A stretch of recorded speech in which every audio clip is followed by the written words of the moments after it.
방금 하나님께 올려드린 찬양 어떠세요? 욥의 고백이 마음에 드세요? 어렵죠, 그죠? 주시는 분도 여호와 하나님이시고 거두시는 분도 하나님이시죠. 하나님은 크고 위대하시고 우리는 그 앞에 작은 존재인데 그저 하나님께 찬송하며 순종할 것밖에는 없습니다. 이것이 우리의 참된 고백이 되기를 원합니다. 이 찬양을 듣고 있으니까 여기 할딱거리는 숨도 하나님께서 주신 건데 나중에 거두어 가시는 그 순간이 돼도 하나님을 찬송하며 가야 되겠다 하는 생각이 다시 한번 들었습니다. 삶과 죽음이, 우리의 모든 삶이 하나님의 손안에 있습니다. 코로나 와중에서도 하나님의 은혜로 2021년 상반기를 보내고 오늘 하반기 첫 주일 2부 예배를 드리게 되기까지 하나님께서 우리들을 이끌어 주신 거 감사하고 오늘도 예배당과 가정에서 예배하는 성도님들 모두에게 하나님의 평강과 은총이 충만하시기를 기원합니다. 힘내서 달려가야 되겠고요. 말씀대로 365 잘 하고 계십니까? 아마 못하는 분도 계실 거예요. 한 2분 정도. 그래도 이제 다시 하면 되는 겁니다.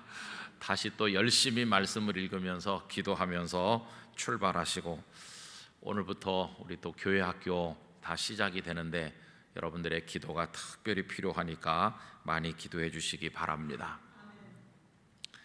경치가 대단히 훌륭한 어떤 산이 있는데 그 깊은 계곡 위에 아주 높은 곳에 출렁다리 하나가 설치되어 있었습니다. 사람들이 그 다리를 건너면서 야, 정말 스릴 만점이다 이러면서 경치를 구경하며 지나가는데 많은 관광객들이 이제 거기 왔습니다. 그래서 안내원이 꼭 주의를 줍니다. 저기 가시거들랑 절대로 몸을 흔드시면 다리가 더 많이 출렁거려서 위험하니까 그러시면 안 됩니다.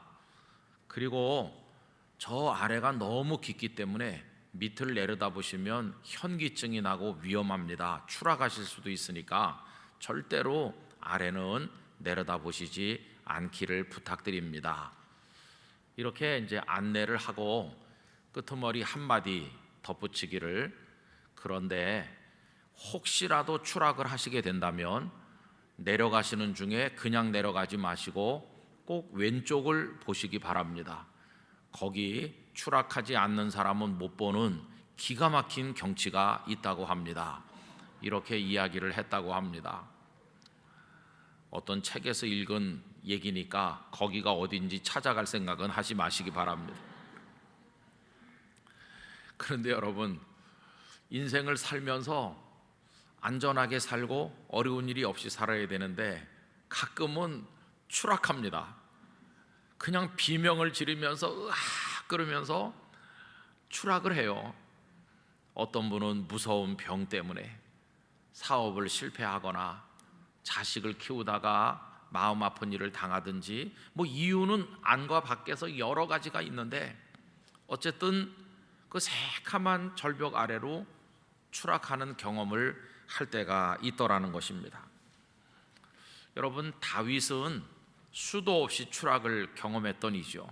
오늘 본문도 이제 그 중에 하나인데 사울 왕이 그를 집요하게 죽이려고 추격하니까 위험한 순간을 너무너무 많이 보내고 그때마다 그냥 아찔한 그런 충격을 받을 때가 많았고 추락하는 고통을 겪을 때가 많았습니다.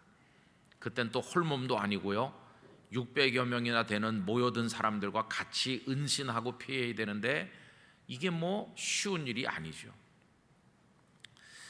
여러분, 이제 오늘 본문이 시작될 무렵에 다윗은 하길라산 숲을 속에 있는 요새에 은신하고 있었습니다. 그런데 그때는 조금 다윗의 마음이 위로를 받았을 때죠. 왜 그러냐 하면 사울 왕은 다윗을 집요하게 추격하며 죽이려고 하지만 사울의 아들 요나단은 다윗을 생명같이 사랑하고 그리고 여기 찾아와서 다윗을 위로합니다. 다음번에 왕이 되는 것은 하나님의 뜻이 자네에게 있으니 나는 다 마음을 비웠다는 식으로 위로하죠. 요나단이 위로해주는 이야기가 사무엘상 23장 16절 17절에 나오고 있습니다. 사울의 아들 요나단이 일어나 수풀에 들어가서 다윗에게 이르러 그에게 하나님을 힘있게 의지하게 하였는데 곧 요나단이 그에게 이르기를 두려워하지 말라. 내 아버지 사울의 손이 네게 미치지 못할 것이요 너는 이스라엘 왕이 되고 나는 네 다음이 될 것을 내 아버지 사울도 안다 하니라.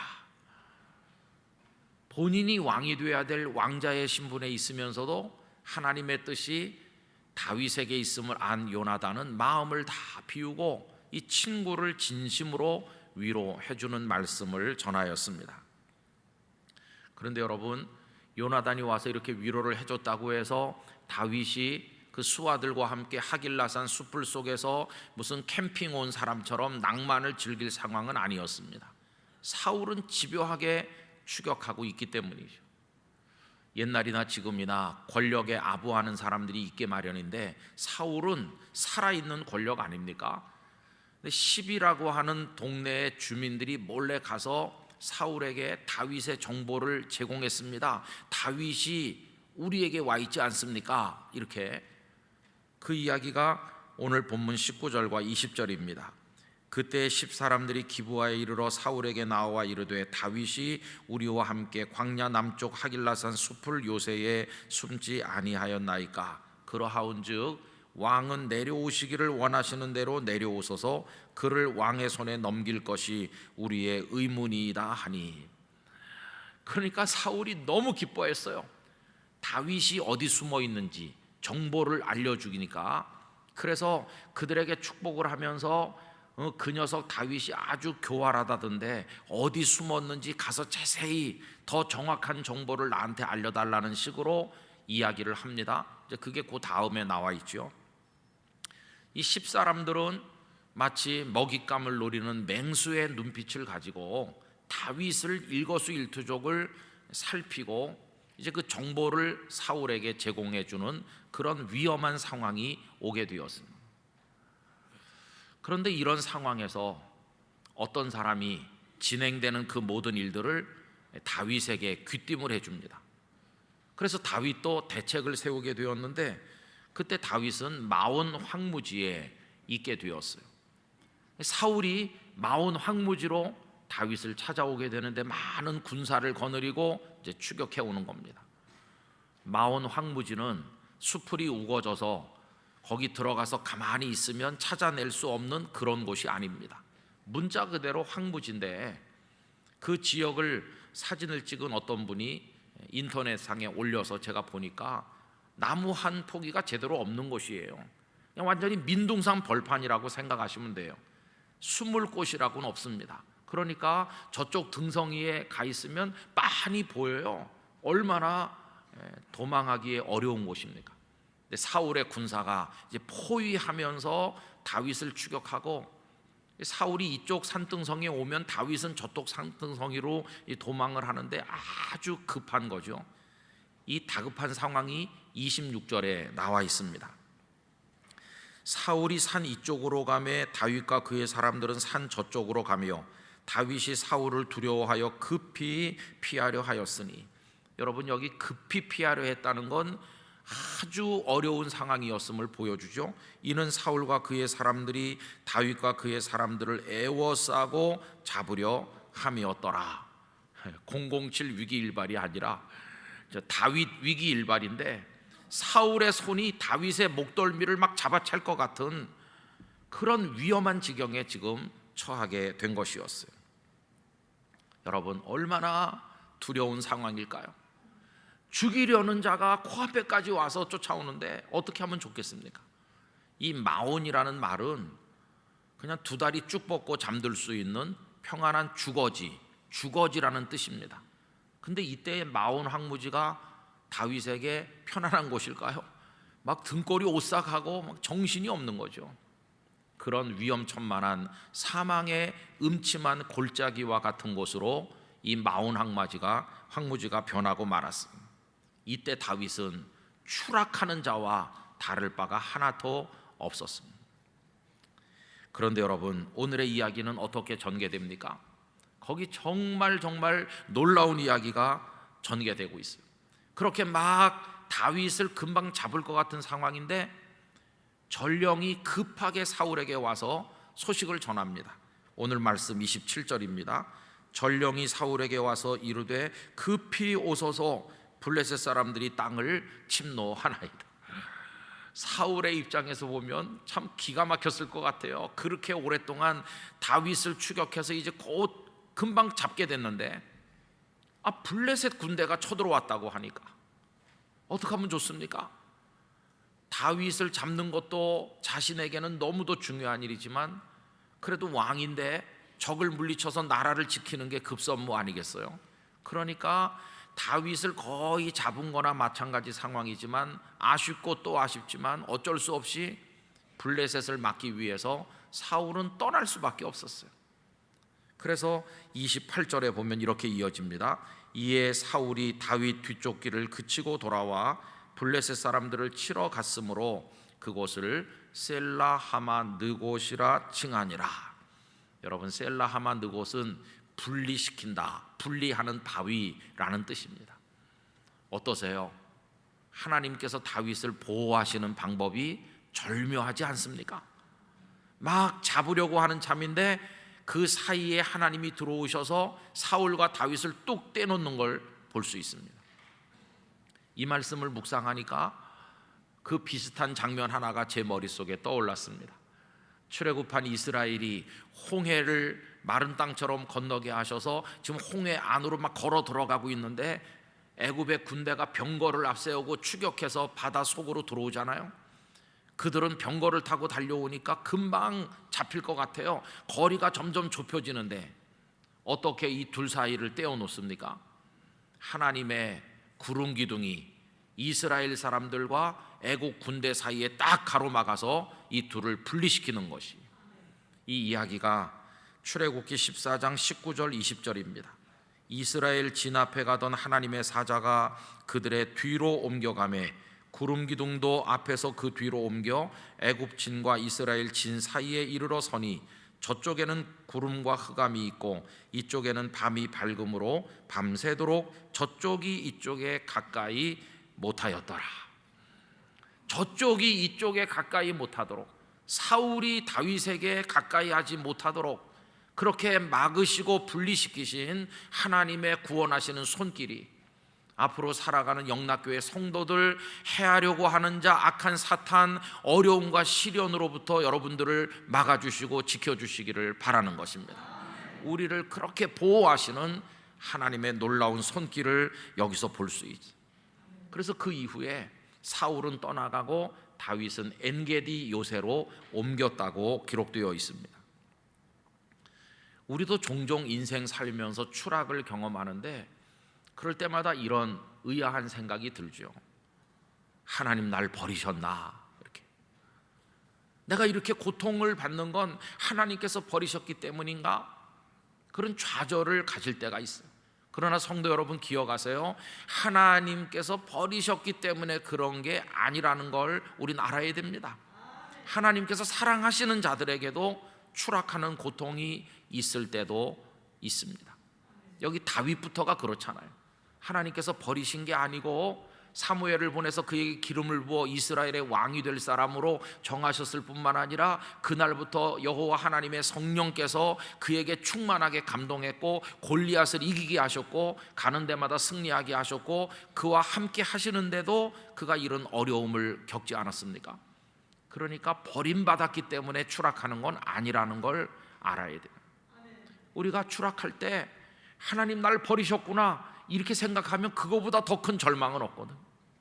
그러나 내가 지금 추락하지만 하나님께서 버리신 건 아니라고 하는 믿음을 가져야 우리는 소망을 가지게 되는 것입니다. 하나님은 결코 우리를 버리시는 분이 아니세요. 그럼 여러분, 그 다음 생각은 뭐냐 하면 버리시지 않았는데 왜 추락하게 하시나?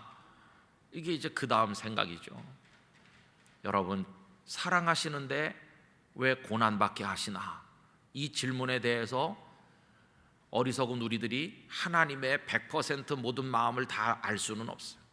그러나 성경을 통해서 조금 알 수 있는 것은 뭐냐 하면 우리가 다 모르는 우리를 향한 하나님의 계획이 그 속에 들어있기 때문이라는 건 알 수 있습니다. 여러분, 여기 지금 여러 차례 추락하면서 그 긴 시간 동안에 다윗은요 연단을 받아서 아주 강한 사람으로 변화되어 갔습니다. 수많은 전쟁을 경험하면서 그는 칼날 앞에서도 눈 하나 깜짝하지 않을 수 있는 담력을 키우게 되었습니다.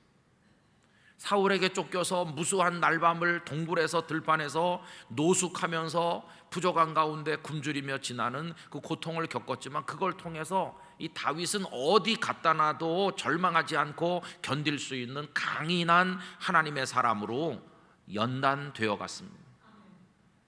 기름 부음 받고 골리앗을 이기자마자 바로 왕의 자리에 앉은 게 아니라 그 여러 세월 동안을 그렇게 배회하는 걸 통해서 그는 겸손해졌고, 그가 왕의 자리에 앉았을 때 자신의 능력으로 왕이 된 게 아니고 불가능했었는데 이건 하나님이 하셨구나, 이걸 깨닫게 되었고 하나님께만 영광을 돌리는 겸손한 왕이 될 수가 있었던 것입니다.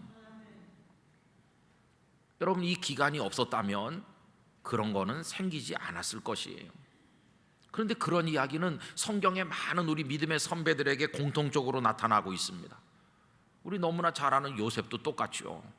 모든 사람들에게 절을 받는 존귀한 사람이 될 것을 암시하는 꿈을 꾼 것이 17살인데 그가 정말 그 자리, 총리 자리에 앉은 건 30살이니까 이 13년의 고통, 노예로 죄수로 겪은 고통은 무슨 의미가 있는 것일까? 하나님께서 버린 거 아닌데 왜 13년을 그렇게 그가 추락하도록 놔두셨을까? 이런 생각을 하게 되는데, 여러분, 그 13년이 있었기에 요셉은 딴 사람으로 아름답게 변화되었습니다. 처음에는 형님들 동생 입지도 않는 채색 옷 혼자만 입고 자기 자랑하고 자기 중심으로 살았던, 자기밖에 모르던 편협한 사람이 그 13년의 고통을 겪고 노예가 되어서 남을 섬기는 걸 배웠고 나중에 죄수까지 되고 보니까 술 맡은 관원, 떡 맡은 관원이 왔을 때 그들의 얼굴에 수심을 살피면서 무슨 일이 있습니까? 여러분, 자기밖에 모르던 사람이 다른 사람들의 안위를 염려하는 마음으로 변화됐어요. 그러니까 굶어 죽을 위기에 처한 애굽 사람들을 불쌍히 여기는 마음이 생기는 거 아니겠어요? 또 형님들이 요만큼 잘못하면 아버지에게 달려가서 고자질하던 그런 사람이 요셉이었었는데 나중에는 자신을 팔아버린 형님들을 고자질한 게 아니라 그 넓은 가슴으로 다 품고 부양하고 용서하면서 세상을 끌어안는 통큰 하나님의 사람으로 바뀌었습니다. 그 13년의 추락하는 시간은 요셉을 새 사람으로 만든 것을 볼 수 있습니다. 그리고 여러분, 중요한 것은 버리신 것도 아니고 사랑하시는데 그래서 이렇게 추락할 걸 통해 연단하신다고 하는데 그것뿐이냐? 아니요. 아까 관광 안내원이 했던 얘기 다시 떠올려 보세요. 혹시라도 추락하걸랑 그냥 떨어지지 말고 어딜 보라고요? 왼쪽을 꼭 보면 거기 기가 막힌 경치가 있을 거라고 그랬다고 그러잖아요. 여러분, 추락할 때 우리도 왼쪽을 보는 거예요. 왼쪽을 보면 저 위에서 있었을 때는 볼 수 없었던 엄청난 광경을 보게 되는 거죠. 여기 지금 다윗이 추락하면서 뭘 봤습니까? 블레셋이 쳐들어와서 사울이 거기 갈 수밖에 없었잖아요. 여러분, 블레셋이 누군가요? 이스라엘 백성들하고 늘 각축하던 적이고 다윗과 블레셋 사람들은 원수라고도 할 수 있어요. 다윗이 그들의 장군 골리앗을 물리쳤기 때문에 블레셋 사람들 입장에서는 다윗을 죽이고 싶었을 텐데 이 사람들이 이스라엘을 침략한 게 결과적으로는 죽을 위기에 처한 다윗을 건지게 되는 결과가 될 줄 누가 알았겠어요? 자기들도 모르는 사이에 다윗을 살려주는 일을 하게 된 것이죠. 이걸 다 정리하시는 분은 누구십니까? 하나님이세요. 여러분, 블레셋 사람 덕분에 목숨을 건지게 될 줄 다윗이 알았겠어요? 누가 알았겠어요? 떨어지면서 왼쪽을 보니까 하나님의 구원하시는 손길이 거기 있었다는 것이, 그 손이 쑥 나오더니 추락하는 다윗을 딱 붙들어서 안전하게 옮겨주신 것이 얼마나 놀라운 하나님의 이야기입니까? 여러분, 많은 성도들이 그런 경험을 가지고 계실 거예요. 여러 가지 문제로 추락을 하다가 아무 희망이 없어서 왼쪽을 보니까 거기 구원하시는 분 하나님이 계시더라. 그 왼쪽에 있는 기가 막힌 경치가 다른 게 아니라 우리를 구원하시는 하나님 아버지, 바로 그분입니다. 잘 아시지만 저도 많은 병으로 고생하면서 치료가 불가능하여 추락할 때 바라보니까 거기 치료자 우리 주님이 계시더라고요. 예배당 짓다가 부도 위기에 몰렸지만은 그래서 추락할 때 왼쪽을 보니까 공급하시는 분 우리 아버지가 계시더라고요. 이자도 한번 안 밀리고 다 할 수 있도록 하나님은 우리를 공급해 주시더라고요. 많은 과정을 통해서 그렇게 추락하면서 거기서 만나는 하나님의 인자하신 모습, 그건 세상 무엇과 비교할 수 없는 거예요. 여러분, 추락하고 있다고 생각하세요? 앞으로도 살면서 그런 경험을 하시게 되면 반드시 왼편을 보시기 바라요. 그 왼편이 뭘 말하는 거냐? 하나님의 은혜의 보좌를 상징하는 것입니다. 하나님의 은혜의 보좌를 바라보면 별일 없이 잘 살 때는 볼 수 없었던 하나님의 그 적나라한 사랑의 손길, 구원의 손길, 능력을 보게 될 것입니다. 그걸 경험하게 되시기를 바라는 것입니다. 그냥 절망하고 떨어지면 안 되고 하나님의 보좌를 바라볼 때 거기서 우리는 하나님을 뵙게 될 것입니다. 희망 없는 사람, 날 도와줄 사람이 아무도 없구나 이렇게 절망하는 사람, 추락하면서 비명밖에는 지를 수 없는 그런 우리들이 바라볼 그분 하나님밖에 없습니다. 여러분, 이런 추락의 위기에서 마지막 희망으로 바라봤더니 하나님께서 나에게 달려와 나를 끌어안아 주시더라. 난 그 하나님을 만났어. 이걸 경험한 사람은요, 마음속에 확신이 생깁니다. 확신. 이 다윗이 그런 걸 수도 없이 경험하다 보니까 다윗의 마음에 어떤 확신이 생긴지 아세요? 시편 54편 4절, 하나님은 나를 돕는 이시며. 여러분, 이 확신을 우리가 똑같이 고백하길 원합니다. 누구시라고요? 하나님은 우리를 돕는 이시다. 여러분, 이거 확신하기를 원합니다. 주께서는 내 생명을 붙들어 주시는 이시니이다. 사울은 나를 죽이려 왔지만 그러나 하나님은 내 생명을 붙들어 주신다. 이 시편 54편이 어떤 시인지 아세요? 54편 앞에 표제어에 보면은 바로 오늘 이겁니다. 그 표제어를 제가 읽어볼게요. 10사람이 사울에게 이르러 말하기를 다윗이 우리가 있는 곳에 숨지 아니하였나이까 하던 때에 라고 돼 있어요. 여기 사무엘상 23장에 마온 황무지의 그 위기를 만났을 때 지은 시가 54편이에요. 그때 다윗이 고백한 것이 딴 게 아니에요. 추락하면서 보니 하나님은 어떤 분이신가? 나를 돕는 이시더라. 하나님은 어떤 분이신가? 내 생명을 붙드시는 분이시더라. 이게 다윗의 마음의 고백이고 확신이 되었어요. 여러분, 이걸 확신으로 가진 다윗은 그 다음에도요, 아주 어려운 상황에 또 처하고 또 추락할 때마다 이 하나님을 바라봄으로 이겨내곤 했어요. 그런 예가 많지만 한 가지 말씀드리면, 그가 마지막에 결국은 이스라엘 땅 바깥으로 나가려고 블레셋에 가서 은신했는데 시글락 성에 가족들을 두고 잠깐 성을 비웠었죠. 그 사이에 아말렉이 와서 가족들을 다 잡아가고 약탈했죠. 돌아와 보니 성에 아무도 없는 걸 알고 난 다음에 다윗의 수하들이 너무 절망해서 다윗을 돌로 쳐서 죽이려고 하는 정말 위급한 지경에 이르러서 또 한 번 추락하는 건데, 그때 어떻게 그 상황에서 용기를 얻었나? 그 하나님을 생각했어요. 여러분, 사무엘상 30장 6절입니다. 백성들이 자녀들 때문에 마음이 슬퍼서 다윗을 돌로 치자 하니 다윗이 크게 다급하였으나, 얼마나 다급하겠어요. 그렇지만 그의 하나님 여호와를 힘입고 용기를 얻었더라. 그래요. 그의 하나님 여호와는 어떤 분이신가? 아까 54편 4절에 나오는 나를 돕는 이시고 내 생명을 붙드시는 하나님이시다. 그걸 언제 경험했습니까? 추락하면서 왼쪽을 보니 거기 하나님이 계셨던 것이었어요. 성도 여러분, 저는 목회하면서 우리 성도들이 추락하는 거 많이 봤어요. 가정적으로, 건강상에, 삶의 목표를 잃어버리고 영적으로 진짜 추락하면 끝장인데 그런 위기를 만난 분들 많이 봤어요. 그러나 거기서 하나님의 보좌를 향하는 간절한 믿음의 눈을 가진 사람들은 그 속에서 전에 경험하지 못했던 하나님의 정말 놀라운 모습을 체험하는 것들을 많이 보았어요. 여러분, 이거 잊으면 안 됩니다. 하나님은 우리가 바라보는 그곳에 언제나 계시는 분이세요. 손 내밀어 추락하는 우리를 붙드시는 분이세요. 우리를 품에 안아주실 것입니다. 사울 같은 우리의 적으로부터 우리를 보호하시고 지켜주실 것입니다. 그 하나님만이 코로나가 창궐하는 중에 하반기를 출발하는 여러 고통 중의 인생을 살아가는 우리들의 유일한 소망이십니다.